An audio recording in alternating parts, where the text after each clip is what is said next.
অপেক্ষার পালা শেষ হতে চলল। দুয়ারে করা নাড়ছে টি-20 বিশ্বকাপ। টি-20 বিশ্বকাপের ধারাবাহিক পর্বের প্রথম পর্বে আজকে আমরা কথা বলবো এ বছরের সবচেয়ে বেস্ট টিম, বেস্ট স্কোয়াড ও বেস্ট টিম ম্যানেজমেন্ট নিয়ে, যারা আসলে কারো ধার ধারে না। ফ্যানরা তাদের কি বলল কিছু যায় আসে না। জি, আপনি ঠিকই ধরেছেন, বলছিলাম ওয়ার্ল্ড লর্ড খ্যাত নাজমুল হোসেন শান্ত ও তার টিমের কথা। মূলত আজকের ভিডিওতে বাংলাদেশ টিমের ক্রিকেটীয় উত্থান, বোর্ড পরিচালনা, ফ্যানদের টিম চয়েস ও ক্রিকেটের ভবিষ্যৎ আশঙ্কা নিয়ে আলোচনা করব।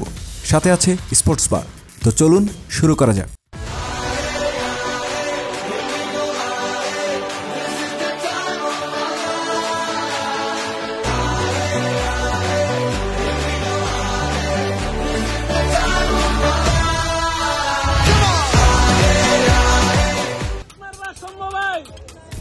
আর কত ডাক মারবেন শম্ভু ভাই? নাম তো শূন্য সরকার হয়ে গেল কা ভাই, শূন্য সরকার।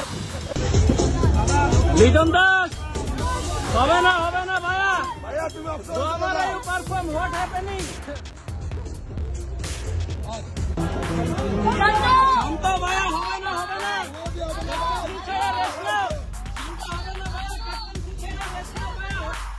বাংলাদেশ ক্রিকেট বোর্ড, সংক্ষেপে যাকে আমরা বিসিবি নামে চিনি, এটি মূলত 1972 সালে যাত্রা শুরু করে। যাত্রার কিছু বছর পর এটি 1977 সালে আইসিসির সহযোগী সদস্যপদ লাভ করে। এরপর 2000 সালে আইসিসি বিসিবিকে পূর্ণাঙ্গ সদস্যপদ দেয়। আইসিসির পক্ষ থেকে বাংলাদেশকে নেওয়া ভুল স্টেপের মধ্যে যেটিকে প্রথম ও প্রধানতম ধরা হয়, এটি আমার কথা নয়, বাংলাদেশের সমগ্র জনগণের মনের কথা। সে যাই হোক, একটা সময় বর্তমানে ফুটবলে আর্জেন্টিনাকে সাপোর্ট করার মতো বাংলাদেশের মানুষ ক্রিকেটে ভারত, পাকিস্তান, অস্ট্রেলিয়াকে সাপোর্ট করত। তবে কালের বিবর্তনে বাংলাদেশ টিম হুট করে 1997 সালে আইসিসি ট্রফি জয়লাভ করে। তারপর এদেশের ক্রিকেটে একটা বাজ ক্রিয়েট হয়। একটা সময় যখন এদেশে ইউরোপিয়ান ফুটবলের মতো মাঠে গিয়ে আবাহনী, মোহামেডান করার মতো ক্রেজ ছিল, সেই ক্রেজটা পুরোটা ক্রিকেটে মুভ করতে থাকে। তবে তখনও এখনকার মতো পরিস্থিতি তৈরি হয়নি।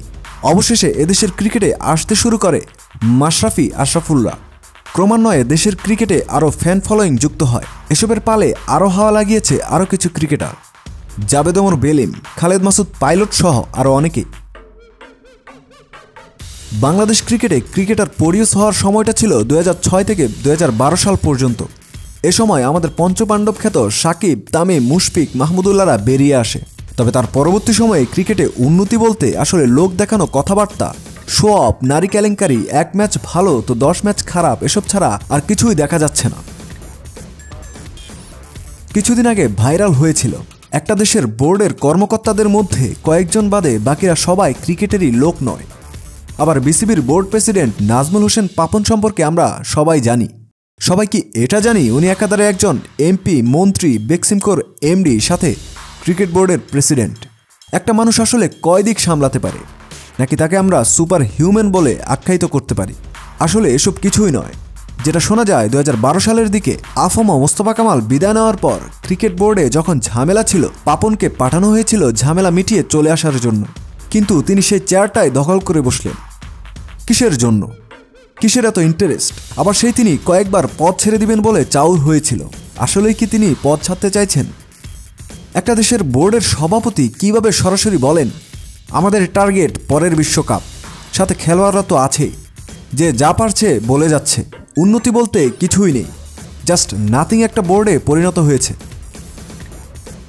আমাদের সমস্যাটা আসলে গোড়ায়। আপনারা হয়তো খেয়াল করবেন, চোর চুরি করার সময় কেউ দেখে ফেললে তাকেও ভাগ দিতে হয়।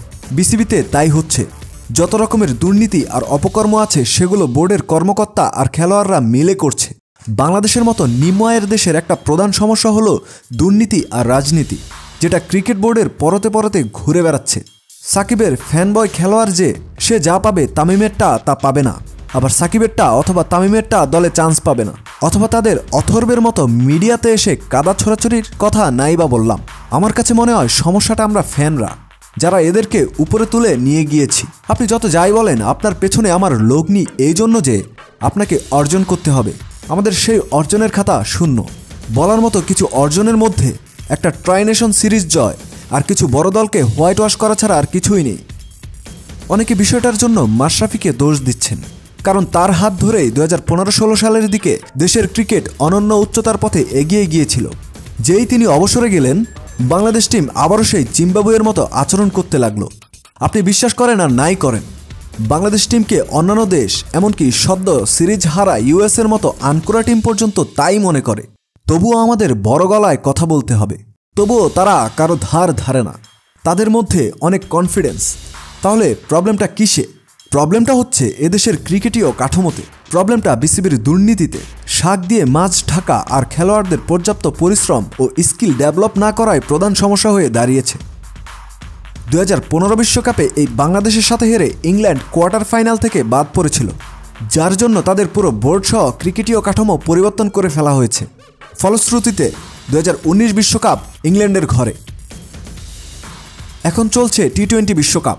টি-20 বিশ্বকাপের ইতিহাসে সর্বোচ্চ সংখ্যক দল নিয়ে শুরু হতে যাওয়া প্রথম বিশ্বকাপ। মানুষের মধ্যে কারো নজর আর এখন বাংলাদেশ দলের প্রতি নেই। হতে পারে সবাই কোপা আর ইউরোতে ব্যস্ত হয়ে পড়বে, তবে দলটা আমাদেরই। মুখে না বললেও নির্লজ্জের মতো আবারও টিভির সামনে বসবে সবাই, খেলা দেখবে, আবার তারা হারবে, বিবৃতি দিবে, আবার পরের বিশ্বকাপের কথা বলবে। এভাবে রিসাইকেল ওয়েতে বিষয়টা চলতে থাকবে। কিন্তু ইংল্যান্ডের মতো ভবিষ্যতে আমাদের বোর্ড, টিম ম্যানেজমেন্ট আর ক্রিকেটীয় কাঠামোর কি পরিবর্তন আসবে, নাকি সেই আদি স্টাইলে সবকিছু আগের মতোই চলতে থাকবে? এ ব্যাপারে আপনার মতামত কি? কমেন্ট করে জানিয়ে দিন। সাথে বাংলাদেশ ক্রিকেটের এবারের বিশ্বকাপের পারফরমেন্স সম্পর্কেও জানিয়ে দিতে পারেন কমেন্ট সেকশনে। ভিডিওটি ভালো লাগলে লাইক করবেন, শেয়ার করবেন। If you are a sports fan, then subscribe our channel. Stay with us. Thank you.